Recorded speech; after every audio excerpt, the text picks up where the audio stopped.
नए जमाने के ससुराल में पुराने जमाने की देवरानी की रसोई। अपने कमरे में आराम से सो रहे आशुतोष की अचानक से आंख खुलती है और वो बेड की साइड टेबल पर रखी अलार्म घड़ी उठाकर कहता है, ओह शिट, कशिश जल्दी से उठो, देखो 7:45 हो गए।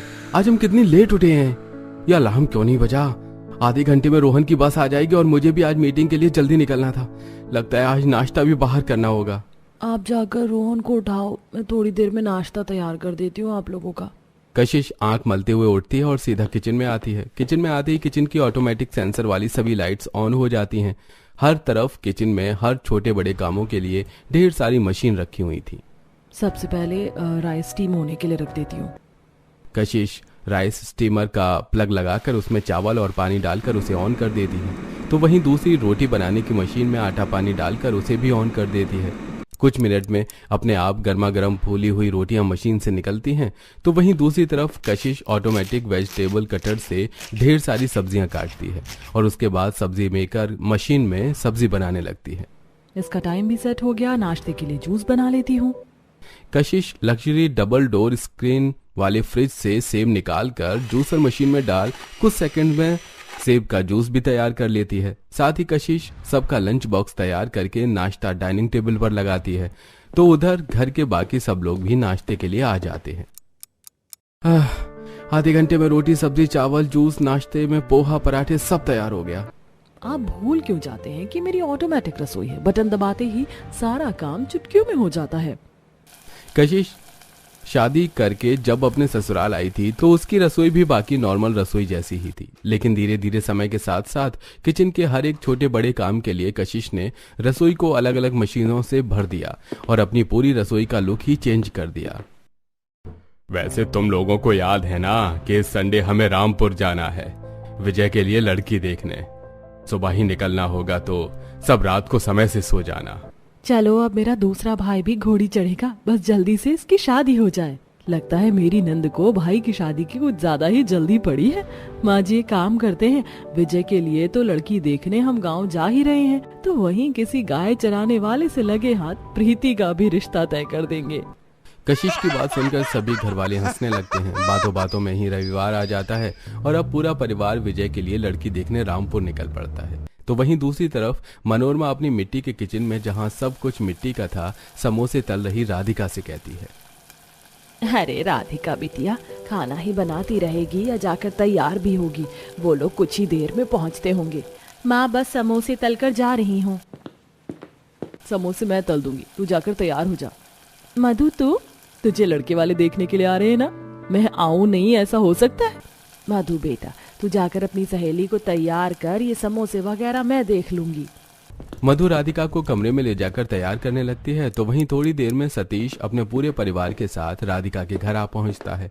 राधिका के माता पिता पूरे परिवार का अच्छे से स्वागत करते हैं और उनके सामने मिट्टी के बर्तनों में समोसे कचौड़ी जलेबी कई तरह के खाने पीने के पकवान रखते हैं और कुल्हड़ में चाय देते हैं। इयो, मैं ये सब नहीं खाऊंगा, ये सब बहुत गंदा है। बेटा ऐसा नहीं कहते, ये मिट्टी के बर्तन होते हैं, इनमें खाना सेहत के लिए काफी अच्छा होता है। माफ कीजिएगा भाई साहब, ये अभी छोटा है, इसे इनके बारे में पता नहीं है। अरे कोई नहीं भाई साहब, हम भी समझते हैं। थोड़ी देर में मधु राधिका को भी लेकर बाहर आ जाती है और उसे कुर्सी पर बिठाती है। पूरे परिवार को राधिका पहली ही नजर में काफी भा जाती है। लगे हाथ सुमित्रा राधिका को शगुन देकर रिश्ता पक्का कर देती है। राधिका सुमित्रा प्रीति और कशिश को अपना घर दिखाती है जिसकी शुरुआत रसोई से होती है। ये क्या आप लोगों की रसोई है?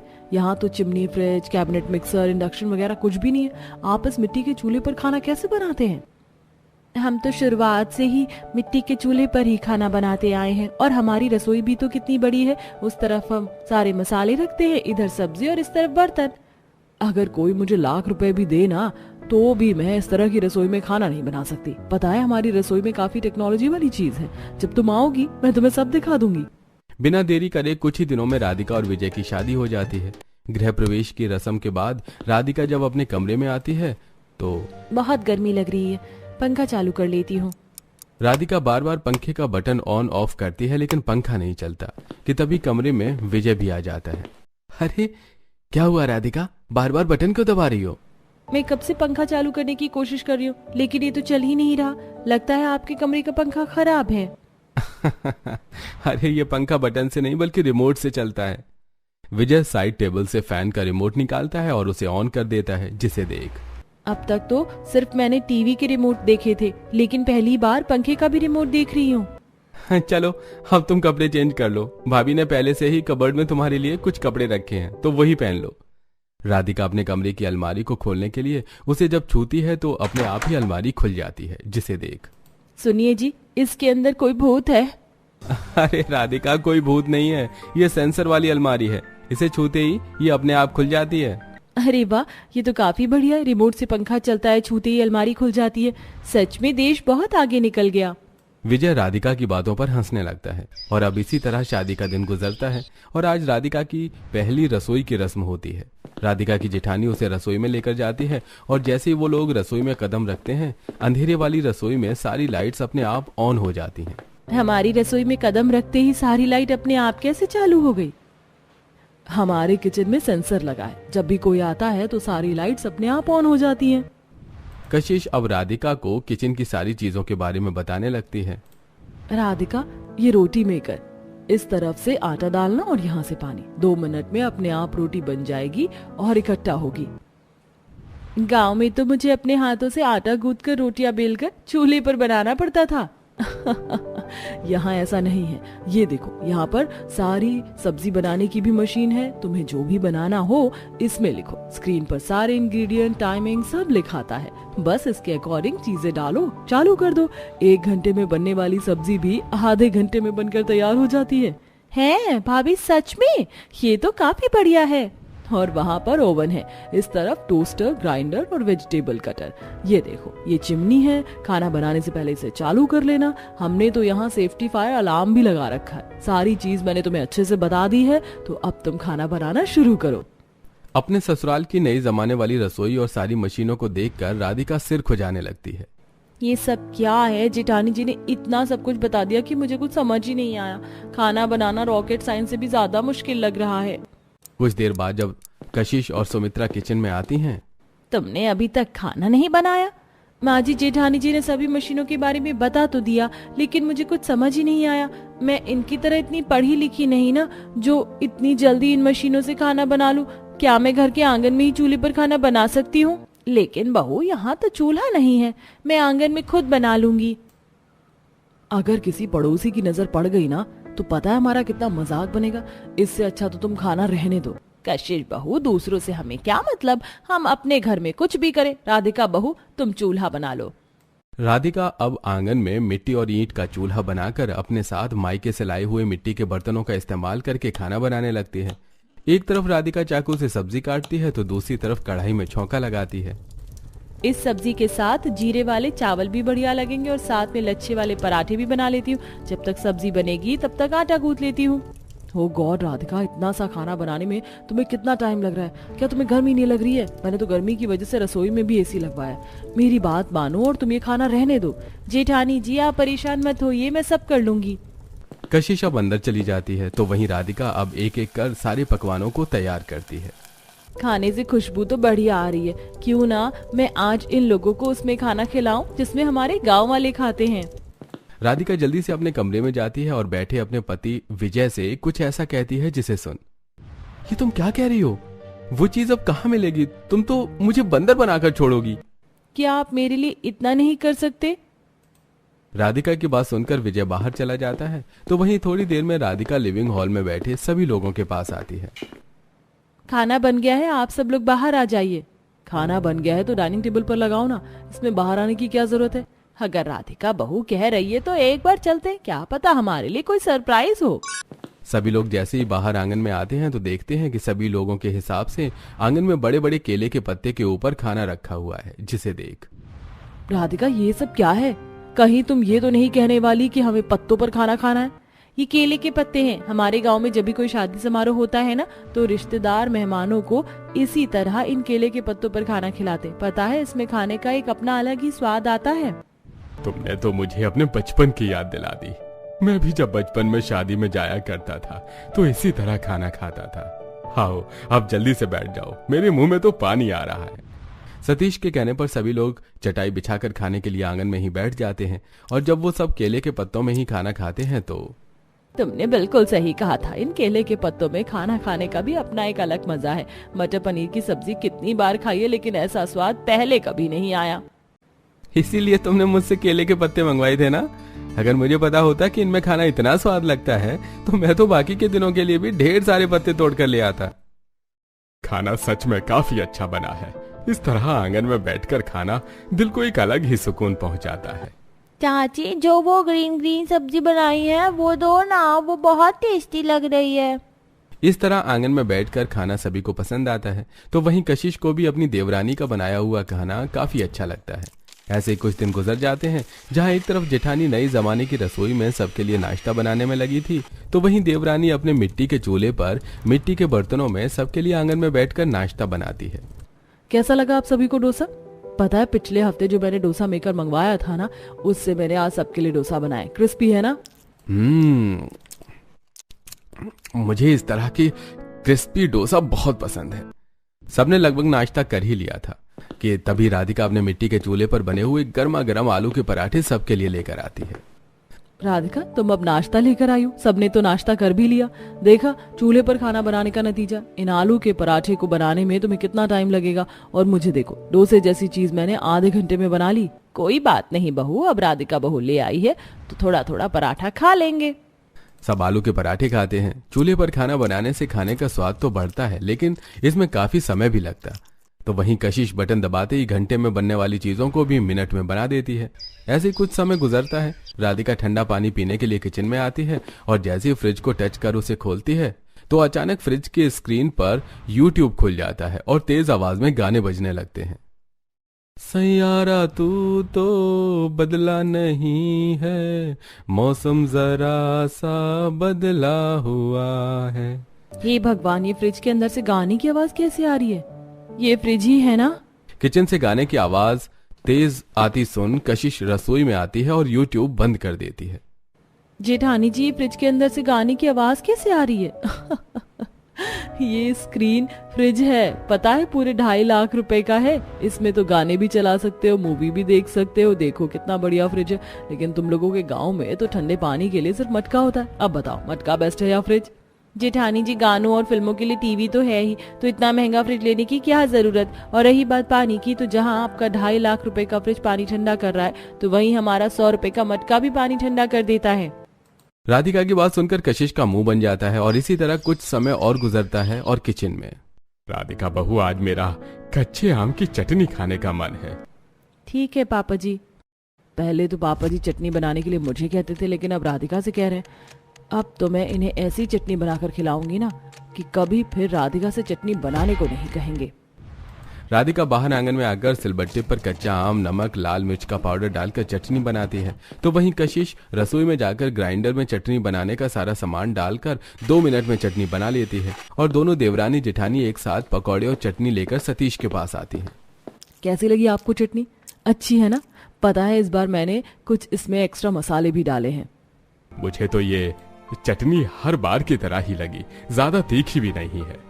आप एक बार मेरी चटनी चक्कर देखिए। मुझे पता है आपको तीखा पसंद है, इसीलिए मैंने हरी मिर्च ज्यादा डाली है। आहा, मजा आ गया चटनी खाकर। जैसी पसंद है बिल्कुल वैसी ही बनाई है।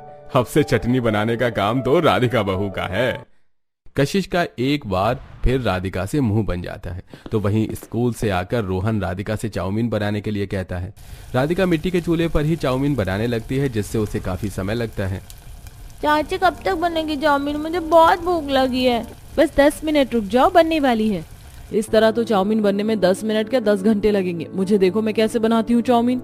कशिश राधिका को अपने नई जमाने वाली रसोई में ले जाती है। एक तरफ जहां इंडक्शन पर चाउमीन बॉईल होती है तो वहीं दूसरी तरफ अपनी ऑटोमेटिक वेजिटेबल कटर में कशिश सब्जी काटती है और फूड मेकिंग मशीन में 10 मिनट में चाउमीन तैयार हो जाती है, जिसे राधिका देखकर काफी हैरान होती है। मिट्टी के चूल्हे पर खाना बनाना तो राधिका को काफी पसंद था, लेकिन जो आसपास गंदगी होती उसे साफ करने में राधिका को अपनी नानी याद आ जाती। तो वहीं कशिश अपनी नई जमाने वाली रसोई को साफ करने के लिए ऑटोमेटिक मॉप का इस्तेमाल करती। कुछ ही दिन बाद आंगन में बर्तन धोते हुए मायके में तो फिर भी 3 लोगों के बर्तन थे, लेकिन यहाँ तो बर्तनों का ढेर लग जाता है। हाथ पैर दुखने लग जाते हैं बर्तन धोते धोते। अरे तो किसने कहा हाथों से बर्तन धोने के लिए? रसोई में है तो सही डिशवॉशर, उसमें क्यों नहीं धोती तुम? कशिश राधिका के साथ सारे बर्तन उठाकर किचन में ले जाती है और फिर उन्हें डिश वॉशर में लगा देती है और प्लग लगाकर बटन दबा देती है और 5 मिनट में सारे बर्तन चमक जाते हैं। इसी तरह कुछ समय गुजरता है। राधिका चूल्हे पर खाना बना रही होती है कि तभी चूल्हे की आग की चिंगारी राधिका की साड़ी के पल्लू पर जा लगती है, जिससे उसकी साड़ी के पल्लू पर आग लगने लगती है। तभी वहां अचानक विजय आ जाता है और जल्दी से आग बुझा देता है। राधिका, कहाँ खोई हुई थी तुम? तुम्हारी साड़ी के पल्लू में आग लगी और तुम्हें पता भी नहीं चला। माफ कीजिएगा जी, खाना बनाने के चक्कर में मेरा ध्यान ही नहीं गया। जहां एक छोटी सी गलती से आज राधिका के साथ हादसा हो सकता था, तो वहीं अगले दिन जब राधिका घर में बने मंदिर में पूजा करने के बाद रसोई में पूजा के लिए आती है, तो धुएं की वजह से रसोई में लगे फायर अलार्म बजने लगते हैं और आग बुझाने के लिए उनसे पानी गिरता है, जिससे राधिका पूरा भीग जाती है। तो वहीं फायर अलार्म की आवाज सुनकर सभी लोग भागे भागे रसोई में जाते हैं और राधिका को कुछ तरह देख, ओ माय गॉड भाभी, आप ठीक तो है ना? ये फायर अलार्म क्यों बजा? तुमने राधिका के हाथ में आरती की थाली नहीं देखी? लगता है धुएं की वजह से फायर अलार्म बजा है। राधिका तुम भी ना। सभी हंसने लगते हैं और यूं ही कुछ समय गुजर जाता है। डाइनिंग टेबल पर देखो, हमारे बॉस आने वाले हैं। खाना ऐसा बनाना कि उन्हें इतना पसंद आए जिससे वो हमारा प्रमोशन कर दें। वो खाने के काफी शौकीन हैं। खाने से उनका दिल जीता जा सकता है। अरे आप उसकी फिक्र मत कीजिए, मैं हूं ना। मैं अपनी नई जमाने वाली रसोई में सब कुछ एक से बढ़कर एक बनाऊंगी। राधिका तुम घर के बाकी काम देख लेना और खाने की जिम्मेदारी तुम मुझ पर छोड़ दो। अगले दिन कशिश अपनी नई जमाने वाली रसोई में खाना बनाने लगती है। तभी मोहल्ले में ट्रांसफार्मर में आग लग जाती है, जिससे सारे मोहल्ले की लाइट चली जाती है। अब मैं क्या करूं? बिना लाइट के तो मैं खाना नहीं बना सकती। कुछ ही देर में इनके बॉस भी आने वाले हैं। क्या खिलाएंगे हम उन्हें? भाभी आप चाहो तो हम चूल्हे पर खाना बना सकते हैं। थोड़ा टाइम लगेगा, लेकिन अगर दोनों मिलकर बनाएंगे तो जल्दी बन जाएगा। क्या इतने बड़े कंपनी के मालिक को हम तुम्हारे चूल्हे पर बना हुआ खाना खिलाएंगे? ये वक्त बहस करने का नहीं है। एक दूसरे की मदद करो, जल्दी खाना बनाओ, कहीं ऐसा ना हो तुम दोनों के पति ही घर पर बैठ जाए। सुमित्रा की बात सुनकर अब दोनों बहुएं जल्दी से आंगन में आती हैं। एक तरफ जहां कशिश सारी सब्जियां काट रही होती है, तो वहीं दूसरी तरफ राधिका अपनी मिट्टी के चूल्हे पर पूड़ी बनाती है। लाइट जाने की वजह से राधिका अब आंगन में ही मोमबत्ती जलाकर केले के पत्ते पर खाना परोस देती है।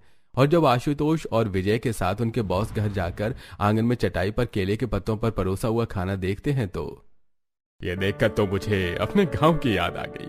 हमारे गांव में इसी तरह पत्तों पर खाना खाया जाता है। मैं तो तरस गया था इस तरह खाना खाने के लिए। इतने बड़े कंपनी के मालिक की ऐसी बातें सुनकर सभी लोग काफी हैरान होते हैं। तो वहीं जब कंपनी का बॉस खाना खाता है, तो राधिका हाथ पंखे से उन्हें हवा करती है। मैं आज तक जितने भी एम्प्लॉइज के घर पर गया हूँ, सब मुझे इम्प्रेस करने के लिए कुछ बिल्कुल फैंसी अरेंजमेंट कर देते हैं, जो मुझे कुछ ज्यादा खास पसंद नहीं है। लेकिन जिस तरह के खाने का आपने अरेंजमेंट किया है, ये मुझे काफी अच्छा लगा। मैं जानता हूँ ये सारा खाना मिट्टी के बर्तनों में बना है। आपने मेरा दिल खुश कर दिया। अब तुम लोगों का प्रमोशन पक्का है। ये बात सुनकर सभी लोग काफी खुश होते हैं। तो वहीं कुछ देर में खाना खाकर बॉस चले जाते हैं। फिर लाइट आ जाती है। गर्मी से सभी लोग परेशान थे, इसलिए कशिश अब अपनी नई जमाने वाली रसोई में जाकर सबके लिए शेक बनाकर लाती है। कितना बढ़िया शेक बनाया है आपने। आपकी मिक्सर भी कमाल की है, कुछ भी बना देती है। अब तो तुम दोनों को समझ आ ही गया होगा कि कशिश बहू की नए जमाने और तुम्हारी पुराने जमाने की रसोई में कोई भी बुराई नहीं है। लाइट चले जाने पर जिस तरह राधिका बहू की पुराने जमाने वाली रसोई काम आई, उसी तरह लाइट आ जाने पर कशिश बहू की नए जमाने वाली। आज तुम दोनों को मिलकर काम करने की वजह से ही दोनों बेटों का प्रमोशन हुआ है। सुमित्रा की बात सुनकर राधिका और कशिश दोनों ही काफी खुश होती हैं और अब राधिका कशिश को अपने साथ चूल्हे पर खाना बनाना और सिलबट्टे पर मसाला पीसना सिखाती है। राधिका मुझसे ना हो पाएगा, पता नहीं तुम इस सिलबट्टे पर कैसे मसाला पीस लेती हो। कोई बात नहीं भाभी, धीरे धीरे सीख जाओगी। तो वहीं दूसरी तरफ नई जमाने वाली रसोई में भाभी 10 मिनट में इस चावल बनने वाली मशीन में चावल बन गए, ये तो बहुत बढ़िया है। वही तो, घंटे का काम यहाँ मिनटों में हो जाता है। कशिश इसी के साथ अपने स्क्रीनिंग फ्रिज में YouTube पर गाना लगाती है और अब दोनों बहुएं गाने सुनते हुए रसोई में काम करती हैं।